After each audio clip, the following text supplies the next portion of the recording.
Jangan lupa subscribe, like, komen, dan share YouTube TVRI Bengkulu. Dan nyalakan loncengnya ya.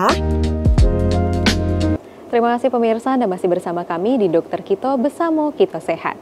Masih terkait dengan nyeri punggung bawah, langsung saja kita tanyakan apa sih sebenarnya pemeriksaan yang dilakukan pada saat di fasilitas kesehatan tingkat pertama. Langsung aja ke Dokter Lisda, silakan dok.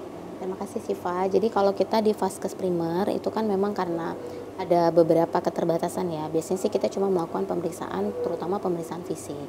Tapi tetap didahului oleh anamnesis yang pasti, anamnesis yang harus tajam seperti itu. Biasanya kalau di wawancara medis atau di anamnesisnya itu kita harus tanyakan dulu, khususnya tadi faktor risiko yang dijelasin sama seperti dokter Rizky jelasin tadi nih Syifa.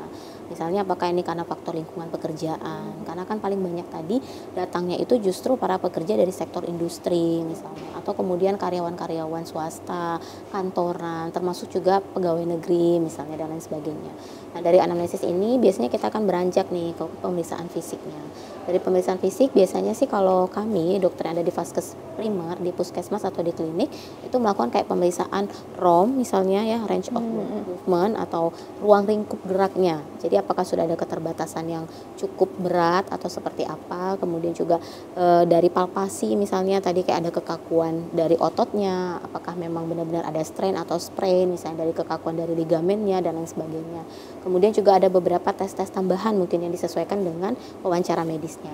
Tapi seringkali yang menjadi beban, bukan beban sih ya, tapi jadi permasalahan gitu, agak tricky di Vaskes itu dok sebenarnya adalah kadangkala masyarakat itu justru langsung maunya lompat ke pemeriksaan penunjang nih, terutama ronsen dan juga CT scan. Jadi kayak kita mau edukasi atau memberikan masukan juga tentang bagaimana sih langkah-langkah pencegahannya atau yang non pemeriksaan penunjang deh seperti itu. Nah itu tapi masyarakat biasanya langsung maunya tuh CT scan bahkan atau bahkan mungkin ronsen. Nah sebenarnya mungkin nanti akan dijelaskan ya dok ya lebih jelas sebenarnya tuh kapan sih pemeriksaan itu dilakukan. Oke, terkait dengan kasusnya itu banyak sekali ternyata dok masyarakat yang ingin langsung ronsen atau CT scan ya. Mungkin nggak ngerti juga nih masyarakat ya dok. Terkait dengan ronsen itu apa sih sebenarnya atau CT scan itu apa sebenarnya? Apa semua nyeri punggung bawah sebenarnya harus dilakukan CT scan atau ronsen dok sebenarnya? Sebenarnya tidak ya, Siva. Jadi memang ada beberapa indikator ya yang menjadi indikasi kita itu melakukan pemeriksaan penunjang lanjutan. Tadi kan sempat dibahas ya di awal bahwa memang nyeri punggung bawah itu harus kalau yang spesifik penyebabnya itu memang kan ada artritis, tadi ya ada patah gitu ya, kemudian ada tumor dan lain sebagainya. Dan semua bentuk penyebab ini itu akan menyebabkan manifestasi klinis yang bervariasi. Nah dari manifestasi klinis inilah nanti dokter pemeriksanya memutuskan gitu ya apakah ini perlu pemeriksaan penunjang berupa ronsen berupa MRI. Jadi sebenarnya kalau untuk nyeri punggung bawah itu CT scan itu bukan gold standar. Yang gold standar itu justru MRI gitu. Karena kalau untuk MRI itu bisa melihat jaringan lunak kalau memang ada dugaan sarafnya terjepit dan lain sebagainya. Sementara kalau CT scan memang lebih banyak untuk melihat ke bagian yang keras gitu ya, tulang dan lain sebagainya. Dan itu rasanya juga sudah cukup kalau untuk hanya sekadar untuk melihat adakah patah dan lain sebagainya dari pemeriksaan ronsen. Nah, kenapa juga dokter juga tidak ujuk-ujuk langsung melakukan pemeriksaan ronsen dan pemeriksaan lanjutan yang lain seperti CT scan ya? Karena memang efek radiasinya juga besar. Oh, ternyata ada efeknya ya dok ya? Efek radiasinya besar yang kalau tidak ada indikasi tertentu tiba-tiba kita mau saja justru punya impact di masa depan yang tidak kita ketahui. Salah satunya efek karsinogenik, kanker. Makanya untuk melakukan pemeriksaan ronsen, pemeriksaan CT scan atau apapun itu yang beresiko itu memang harus ada indikasi yang jelas dulu. Kalau memang sudah bisa ditegakkan dari pemeriksaan dari wawancara medis, dari pemeriksaan fisik, kemudian dari pemeriksaan penunjang yang cukup sederhana, misalnya infeksi tadi ya, ada TBC pada tulang belakang sehingga menyebabkan nyeri punggung bawah, cukup dikonfirmasi dari pemeriksaan laboratorium dan pemeriksaan ronsen biasa, itu sudah cukup, jadi tidak perlu dilakukan CT scan. Jadi dokter nanti akan dari melihat gejala pasien saja tanpa diminta, dokter biasanya sudah akan menentukan, Pak, Bu, kita harus melakukan pemeriksaan penunjang lanjutan ya, gitu sebenarnya. Tanpa diminta pun akan dilakukan, gitu. Oke, berarti ini menjawab stigma masyarakat yang harus ronsen, harus CT scan pemirsa. Ternyata banyak sekali efek samping. Ternyata dokter nggak mau memberikan, salah satunya memikirkan efek samping yang akan kita derita juga sebagai pasien ya dok ya. Karena tadi kalau kita simak bersama kan Siva, tadi sudah sempat dijelaskan bahwa penyebab paling besar untuk nyeri punggung bawah itu 90%-nya non-spesifik. Artinya bukan karena penyebab-penyebab spesifik yang saya jelaskan tadi, bukan karena katakanlah paling banyak karena tumor atau karena patah atau karena kejepit atau karena kelainan tulang belakang, melainkan penyebabnya non spesifik. Yang non spesifik ini paling banyak juga karena faktor pekerjaan, posisi kerja yang salah gitu ya.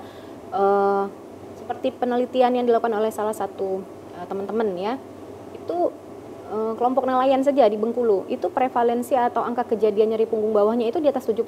Oh, tinggi sekali dok ya. Tinggi.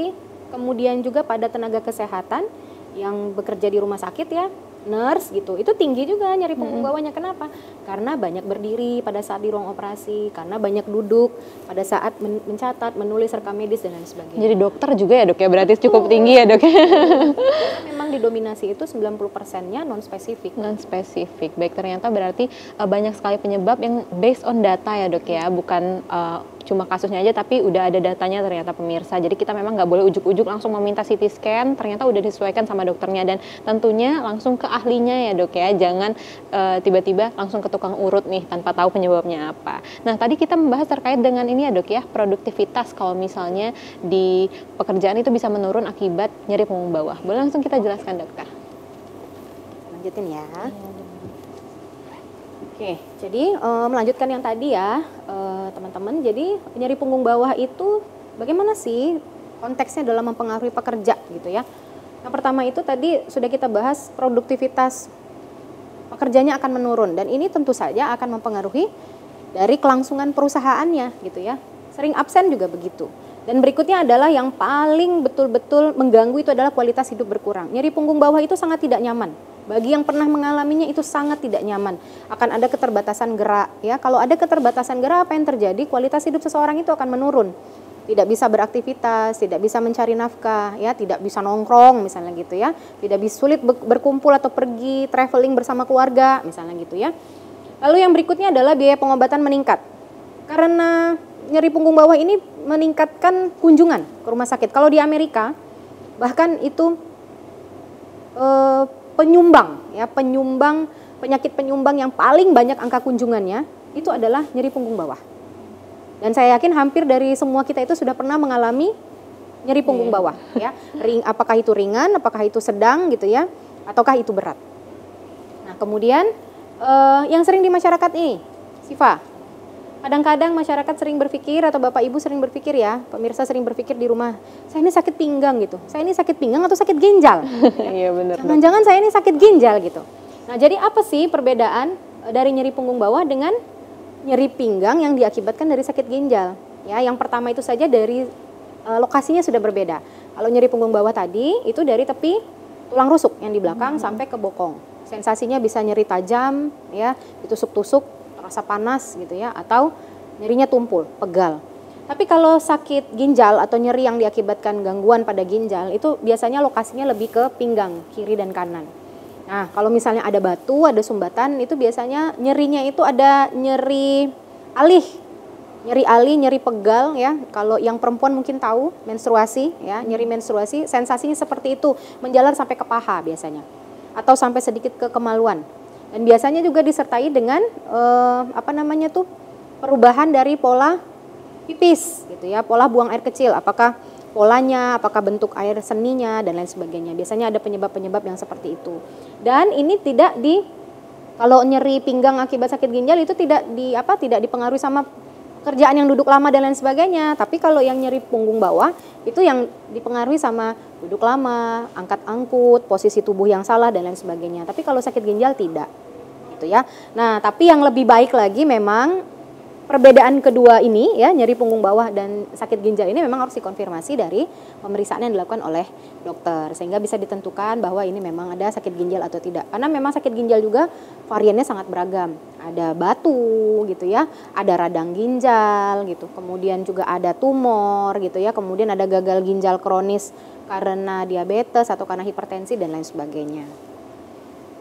Nah, kemudian bagaimana sih caranya kita mendiagnosis atau menentukan ini nyeri punggung bawah atau tidak? Sebenarnya nyeri punggung bawah pada pekerja ini prinsipnya sama dengan kita menegakkan diagnosis nyeri punggung bawah pada masyarakat kebanyakan atau masyarakat pada populasi umum ya, bukan pekerja. Sama saja. Tentu saja harus ada wawancara medis, namun bedanya pada kalangan pekerja itu harus betul-betul lengkap dari bagaimana lingkungan pekerjaannya, bagaimana station kerjanya gitu ya, tempat duduknya dan lain sebagainya. Kemudian proses bekerjanya, apakah ada proses angkat-angkut, posisi tubuh yang salah, itu harus ditanya dengan detail. Bahkan ada toolsnya, Siva, kalau untuk menilai risiko ergonomi yang ada pada pekerja. Kalau seluruh badan digunakan pada saat bekerja itu kita menggunakan REBA, namanya Rapid Entire Body Assessment. Tapi kalau misalnya cuma tubuh bagian atas saja, kaki tidak banyak digunakan, biasanya kita menggunakan toolsnya RULA, Rapid Upper Limb Assessment, gitu ya. Nah, lalu pemeriksaan fisik sama psikiatri. Loh, kok pemeriksaan psikiatri juga dimasukkan, Dok? Iya, karena memang tadi seperti kita bahas ya, faktor pekerjaan yang lain atau faktor yang lain yang mempengaruhi nyeri punggung bawah itu adalah stres.